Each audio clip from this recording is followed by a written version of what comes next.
Have you ever wished Outlook reflected your actual work schedule instead of the default 9 to 5? Adjusting your working hours in Outlook is quick, and it can make managing your calendar so much easier. Start by heading to the Calendar section in Outlook. You'll spot the calendar icon right in the main interface.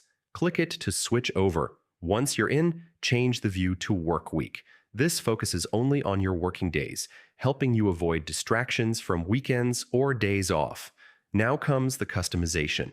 In the settings, you can choose which days you work and set the start and end times for each day. For example, if you work Monday through Thursday but not Fridays, simply uncheck Friday.